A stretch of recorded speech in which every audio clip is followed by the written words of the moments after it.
The Wifejak meme originated as a variation of the well-known Wojak character, featuring a woman with red hair and a straightforward, often frustrated expression. This meme started gaining popularity in 2024, and over time it morphed into a symbol that some internet communities have reimagined as a fertility goddess. Her hair, once simple, is becoming more elaborate, and her image is now often adorned with symbols associated with motherhood and family, which aligns with the idea of her becoming a fertility or nurturing figure. And the idea of Wifejak evolving into a fertility goddess might be part of a broader trend of connecting modern internet culture with more ancient or spiritual themes, tapping into archetypes like those of Freya or other fertility deities. To give some context regarding Wifejak, the Reddit user Ava spelled backwards created her in her own image in the early 2020s. And some people tie her into themes of motherhood and fertility, yet others tie her into more Wicca-related themes, which the culture often sees as at odds with each other. But what if I told you that beneath the surface of this meme lies a deeper, more unified archetype? One that reconciles the apparent contradictions we see in Wifejak and the larger culture, and ties her to ancient traditions of the divine feminine, fertility and sovereignty.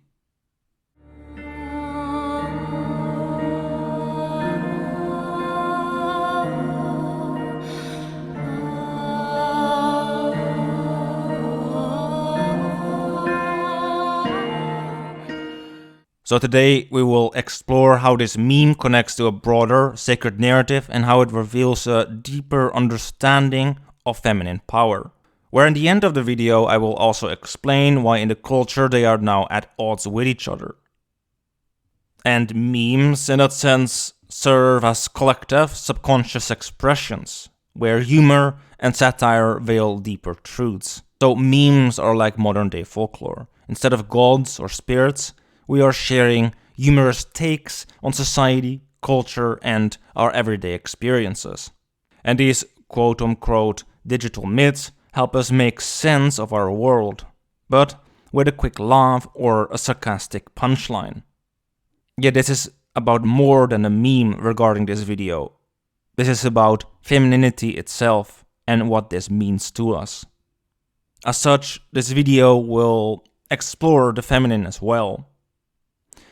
Though to be fair, internet culture linking her to fertility goddesses, while speculative for some, does touch upon the larger mysteries of the feminine our culture is wrestling with. It's just, one expression of it, as much as the threadwife meme is as well. Now, when it comes to the ideas linked to fertility, motherhood and witchcraft, this, in its most original sense, connects to our Neolithic past. In many hunter-gatherer societies, hunting was considered a sacred and magical activity, and animal spirits were often revered as powerful beings that could help or harm hunters. And in many cases, hunters would perform rituals and make offerings to these spirits in order to gain their favor and ensure a successful hunt. And this hunting magic later becoming war magic. And initially, this was also associated with an agriculture or nature goddess. And the figure was often known as a mistress of the beasts, in the most archaic sense, but often also linked to ideas of sovereignty, especially linked to the domain of nature, which is also a common symbol in animistic cultures, representing the deep connection between humans, animals, and the natural world. And she's often depicted as a woman who possesses the power to communicate with and influence the animal world. You can also think in a modern cultural sense, maybe Snow White. And she is seen as a guardian of the animal spirits and the mother of the animals, and a mediator between the human and animal realms, where she later evolved into the sovereignty goddess tied to various cities. In that sense, each city had their goddess who protected them and would bring health and well-being next to fertility to the kingdom. Also retaining her connections to the underworld and the natural world, which included shape-shifting and fertility. Think also here the Norse goddess Freya. And we can see this connection as well with the Roman goddess Juno. She is the mother of the war god Mars, and her name means to rejuvenate. And she was also linked to the Lupercalia ritual as Juno Lucina, where the purpose was to bring renewal and fertility to the tribe, linked to the ancient wolf priests, who would venture into the cave, which for the Romans symbolized the underworld, and the place of the ancestors. And further regarding Juno, when the community was in a dire situation, since the king, divine or human, had failed to appear or had fled, she would intervene as sovereign goddess. And we can see this similarly with the Morrigan, who is associated with war and fate, but also foretelling doom, death or victory in battle.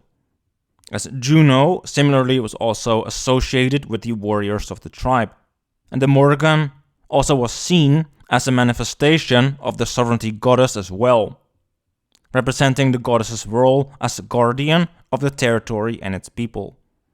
And it has also been suggested that the Morrigan, who has been linked to Danu, was closely linked to the Fianna, and that these groups may have been in some way dedicated to her, much like Diana or Holda, who are a mistress of animals.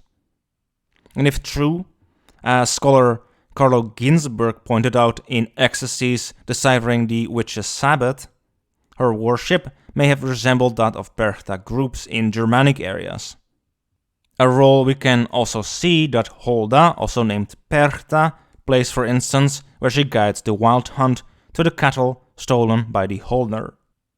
And Holda was also called the Good Protectress, and in some myths she dwells at the bottom of a well, rides a wagon, and taught the craft of making linen from flax, where she would lead the Perchten, and they would be driving away the evil spirits, which also was tied to an ancient rite of passage into adulthood. And in that sense, they originally would protect the cattle and protect the community, and do a feast with dances and poetry and telling stories, and do this dressed up ritual as well, to drive away the darkness of winter, where in some areas she is also associated with bringing the cattle from the mountains back to the valley, and also horses. Now, Epona similarly is connected to horses, next to water, fertility, sovereignty, and warriors. And this association also ties her to themes of sovereignty and war, as horses were integral to Celtic warfare and symbolized power and prestige, where she is further also known as Potnia Teron, meaning Lady of the Animals, where she and her horses and dog also have been leaders of the souls in the afterlife ride, with later literary parallels in Rhiannon, but also echoing the Wild Hunt, with funeral symbolism of a horseman with a serpent-tailed demon also being associated with her, where Hera in Greek myth, according to Pausanias, also sent witches, as they were called by the Thebans, to hinder Alcmene's delivery of Heracles, and sent two serpents to kill him. And the thing regarding this is that serpents and fertility and the feminine are, well, very much linked to each other. And there's a deeper connection going on there, which I want to go in next, which also ties into the whole Wicca versus motherhood side as well, regarding, well, the feminine in the culture, but also when it comes to Wifejak. And as I said, there's something much deeper going on with these goddess figures. And two good examples are Feronia and Sanjna. Now when it comes to Feronia, she held sway over various domains, serving as a deity associated with the underworld, wilderness, fertility, springs, water, nature's vital forces, health and abundance. And Feronia was a triune goddess as well, mother, virgin and crone, associated with the three worlds, Earth, Underworld, and Sky, where an archaic cult called her Juno the Virgin, where she was paired with a young Jupiter, according to Servius. Feronia also playing a crucial role in conferring civil rights upon the people of her tribe and protecting the outcasts. Yet where it becomes very interesting is that she also had a son, Erelus, who has as his Greek counterpart Geryon, both of which who had a triple body and a triple soul. Geryon having one body and three heads, being a reflex of the three-headed serpent stealing the cattle, where Heracles, who by scholars is seen as Trito from Proto-Indo-European myth, retrieves the cattle of Geryon, echoing the Trito myth and the three-headed serpent-slaying myth, where her priests in the cult of Apollo of Mount Soranos were called the Herpi Sorani priests, symbolizing wolves. And they similarly had a ritual of going into the underworld to bring back fertility to the tribe, where they would walk over fire with offerings for Apollo and Feronia, which would take place at the winter solstice. And as much as Feronia is linked to these things, there's also Sanjna, who is a goddess of clouds and twilight, and her name means quick, fleet, or nimble, used for rivers and wind in the Rig Veda. She is mentioned as the mother of the death god Yama, the Proto-Indo-European Yemu basically, the river goddess Yami, Surya's favorite child, think Artemis in Greek mythology, who is the goddess of life, Manu, the divine twin physicians, Ashvins, and the god Revanta, a horse deity. And she is described to be the daughter of deity Tvastar, an artisan god, and the twin sister of Trisiras, the guardian of cows. And he is the three-headed son of the craftsman god Tvasta. Think also Erelus, who is connected to the Trito myth, with Sanjna also being connected to the serpent, as much as the guardian of cows, which is all relevant for the Proto-Indo-Europeans, and the cattle symbolizing both the wealth of the community but also its fertility. So in the ancient Proto-Indo-European sense, these goddesses were the sovereignty goddess and mother of Yemu. Yemu being akin to Ymir in Norse myth and Remus in Roman myth, was killed and sacrificed to create a social order.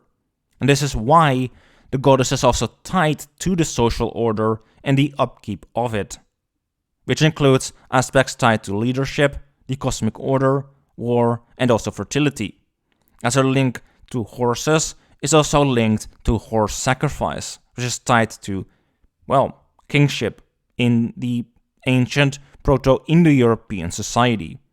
And George Dumézil also wrote about the interdependence of the three aspects, sovereignty, war, and fertility, in goddesses as hypothesized in his hypothesis of the three-functional ideology of the Indo-Europeans.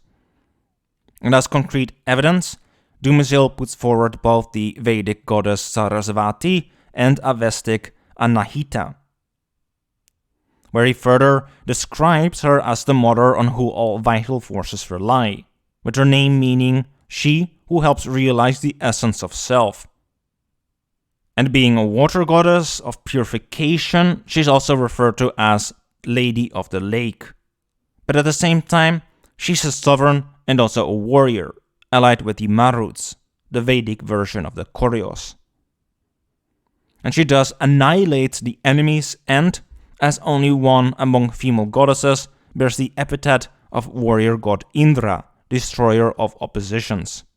And like Indra, Sarasvati is also called the slayer of Vritra, the snake-like demon of drought who blocks rivers, which Dumézil also further links to Juno. And when it comes to this sovereignty goddess in its original sense, in her sacral function, she is associated with horses, symbolizing strength and freedom, while also overseeing the land, its people, and their prosperity, where she weaves the threads of fate and destiny, shaping the lives of people and communities, where in her martial function, she serves as a guardian and advisor to warriors, guiding them through conflicts and transitions, symbolized by crossroads, linked to the underworld, and serpents. And she and her priestesses further also played an important function in deciding when to start or end a war in ancient Proto-Indo-European society as well, where as a fertility deity, she was revered as the mistress of animals, ensuring the prosperity of the land and the well-being of women in childbirth, next to protecting the children and looking over them in the afterlife. And she really is a bestower of life and fertility, but also a taker of it. And as much as these goddesses are symbols for human nature, so do Wifejak and memes generally also point to aspects of human nature and the psyche. Myths and any narrative are really symbols that reveal deeper truths if correctly understood. They are projections of the unconscious mind, a way for humans to externalize their internal worlds. So memes at their core are modern symbols that externalize collective thoughts, desires, and fears.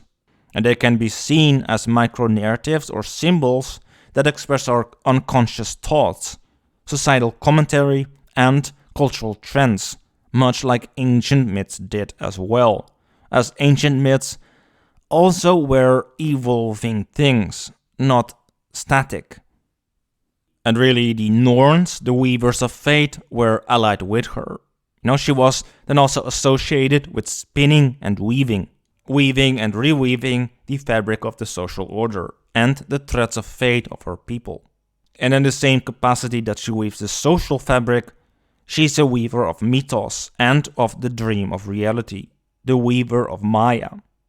Yet at the same time, to understand her and to learn her mysteries is to realize the essence of the self. And memes itself are mythos, as much as our modern narratives about the world are too. Which Wifejak taps into this as well. She's a symbol of the feminine and the unconscious. And how we react to the feminine reveals a lot about our relationships to ourselves.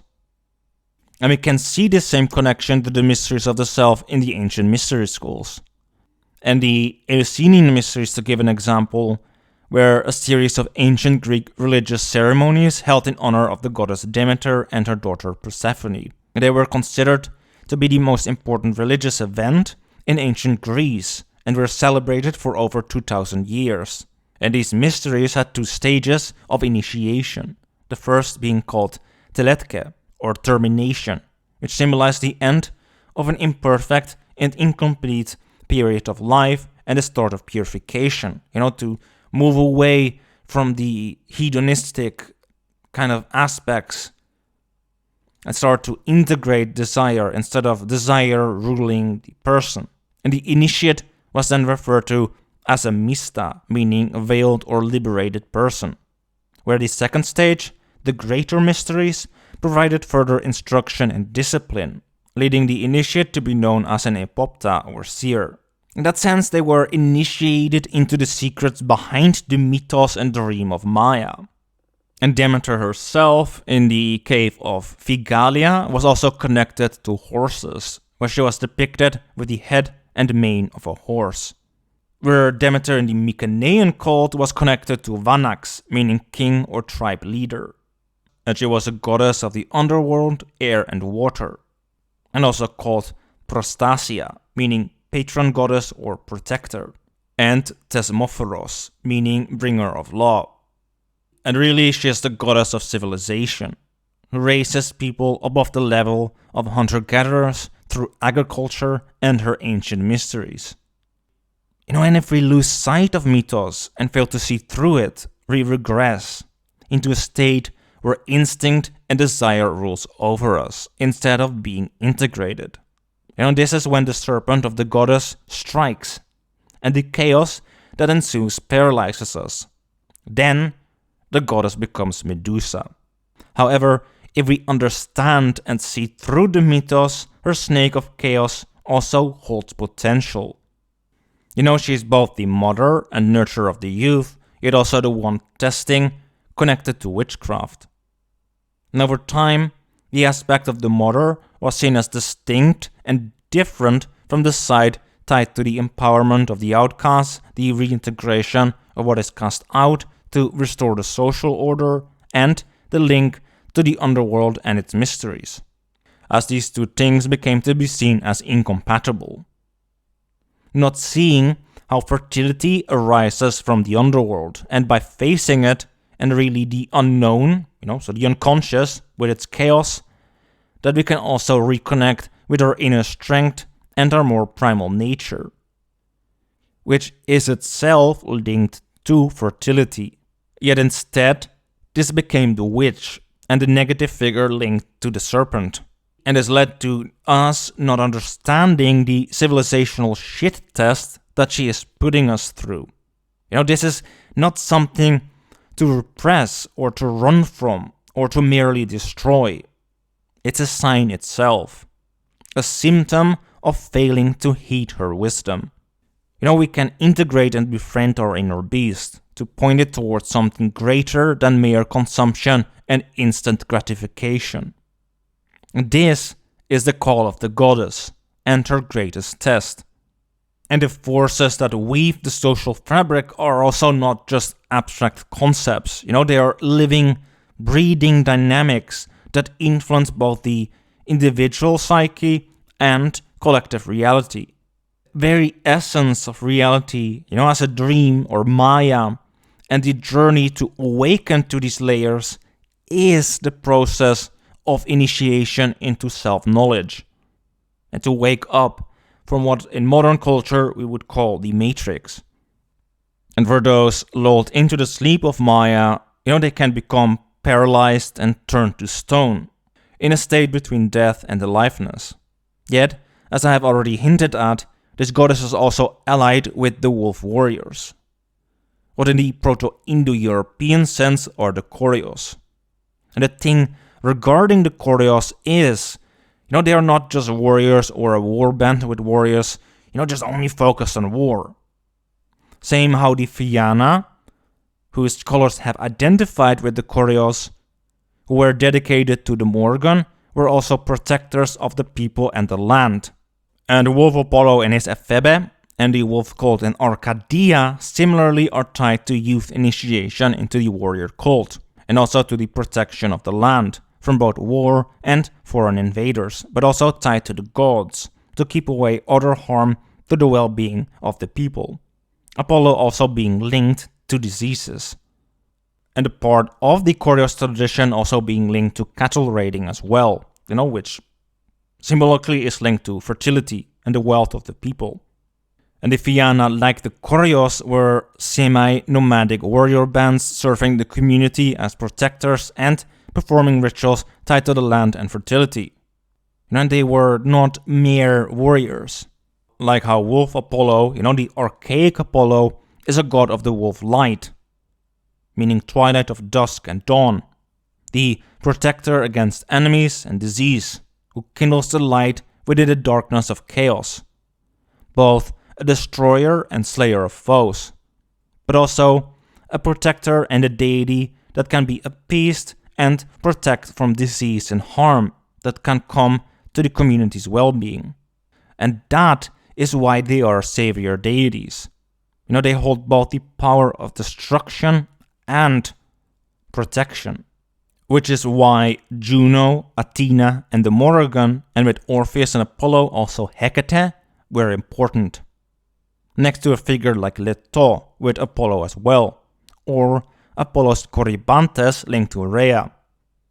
They were warriors and protectors. And like the Fianna, linked to the sovereignty goddess, who is tied to the land and the protection of the people from war, disease, and other harm, whilst they would raid and protect cattle, the wealth of the people. So they keep the balance between the human realm and the divine. Hence, they are wolves of the twilight, guardians of the boundaries both of the land and tribe itself, but also spiritually. Upkeeping with the king, the sacred balance tied to a goddess like Juno or the Morrigan, linked to Danu. And horse sacrifice also ties into this as well, next to cattle and dog sacrifice, linked to Yemo.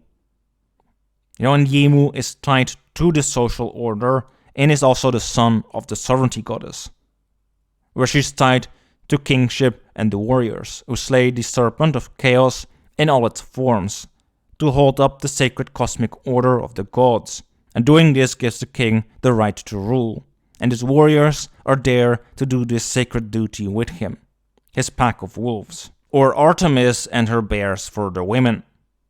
And this is symbolic of people protecting the vulnerable, making sure that justice is actually kept up, not in some brute force kind of way, but in a moral kind of way.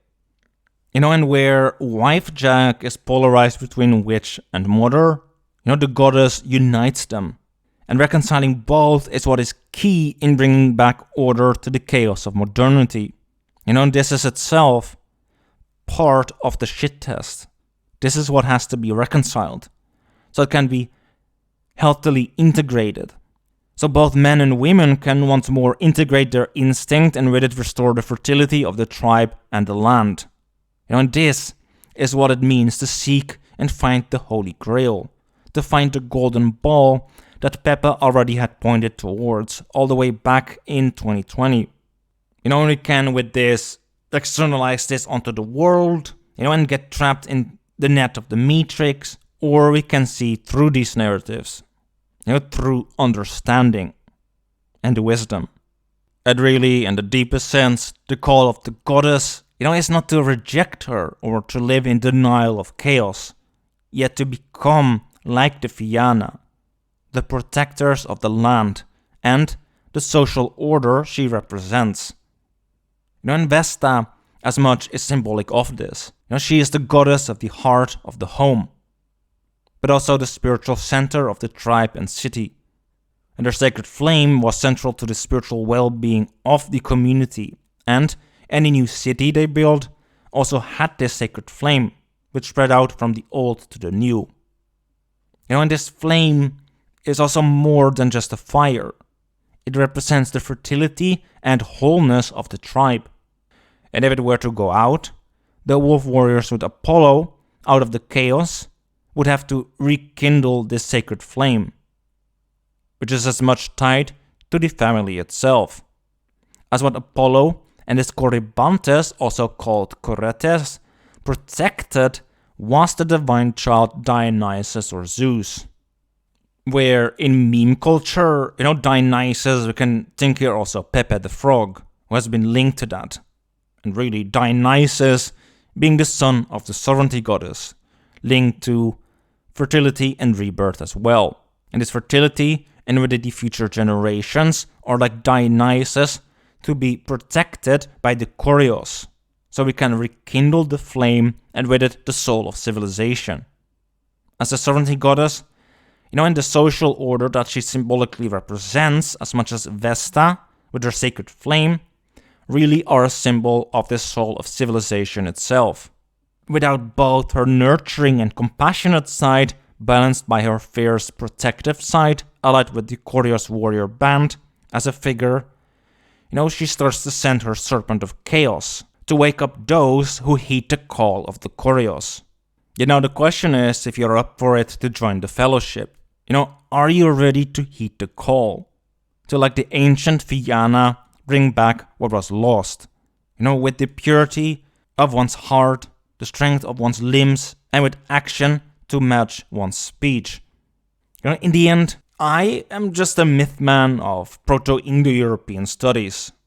Yet I am here to call upon those willing to listen, to as fellow men and women take on the call of the goddess and rise to her challenge, to empower and uplift the vulnerable, to with me kindle the fire and soul of our civilization, to become such protectors like the Fianna, and restore the well-being of our community. Not through mere brute force or a denial of chaos, and the shadow in the deeper sense, what's really going on, but to see its message for what it is. A need to reconnect with our humanity, our compassionate side, as much as our courageous and protective side. Because in ancient times, the Koryos protected their tribes like wild wolves, but they also served as moral agents, standing against division and corruption.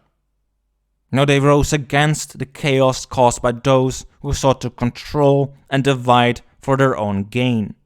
Even the Thunder God, the protector of order, stood with them to confront the Kronos-like forces of self-serving control, those who would devour what they were meant to nurture, the future generation. And now in our modern culture, we can see this all too clearly. Everything is pitted against each other. We live in a Kronos state of affairs, where division reigns and the vulnerable are left to fend for themselves. The same pattern repeats. But the call to action remains. Will you rise to protect, restore, and renew? Will you be the one to answer the call? Will we rise together to protect, restore, and renew, not just with strength, but with the purity of purpose that sees chaos for what it is, an opportunity to heal and reconnect. And this is the challenge of our time. The fire we are called to rekindle in a world that has forgotten its own soul. And it begins with a choice. A choice to embody the ideals of the Fianna in your daily life. To be a protector, a healer, and a restorer of balance.